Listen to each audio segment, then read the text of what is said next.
Hiji waktu aya ibu-ibu nu dek ka pasar kacida sombongna, ngagulkeun diri bari jeung ngumbar-ngumbar emas dina leungeunna. Emas geus boga, saung boga, beunghang geus sagala kacukupan urang mah teu siga kos lain ka bararaki. Ih si Atih mah menyisongna minta ampun hoon amin. Eueuh kitu mah teh kira boga nu kitu komo sangat meureun geus ngalayan. Heueuh ih naha teu sakalian dipasangan putu emas.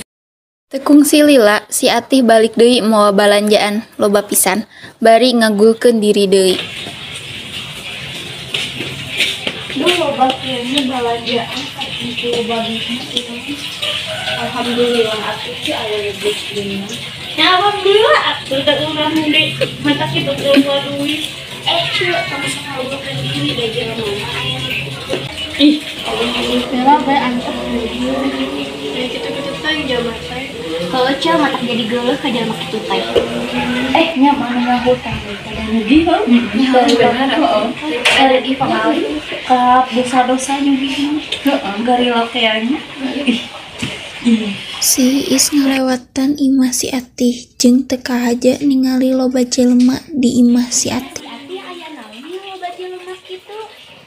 Kira-kira Dua-dua.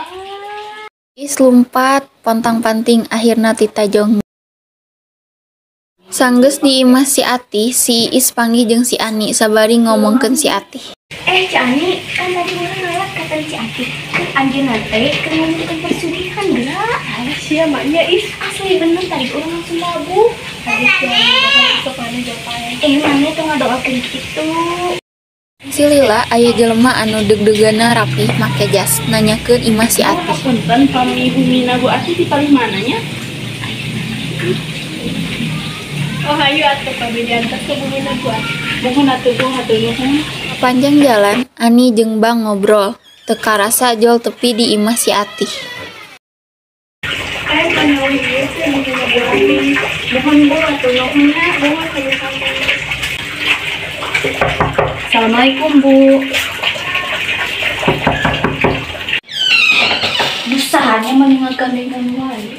Ti nempona na jendela, jol ngajoak soak. Nu datangna nyaeta pakewe Bang. Sia aya Bang. Urang teu boga duit geus sabaraha bulan teu mayat. Sia kumaha? Ingku keselna eta Bang jol kaceplosan ngomongkeun hutang si Atih. Puntennya kami Bu Ati ada dari bumina soalna atas makasih asli anjeunna teh kada maya hutang lagi atau 175 juta. Astagfirullah, eta hutang geus numpuk kitu cik punten urang idul. Ati, keluar. Naon sih si Ani jeung si Is meuni pipiluun pisan, ka era jelema teh. Buka hei lamun karek didobrak. Baraha menit si Atih masih keneh teu mukakeun pantau, akhirna didobrak ku Iis jeung Ani.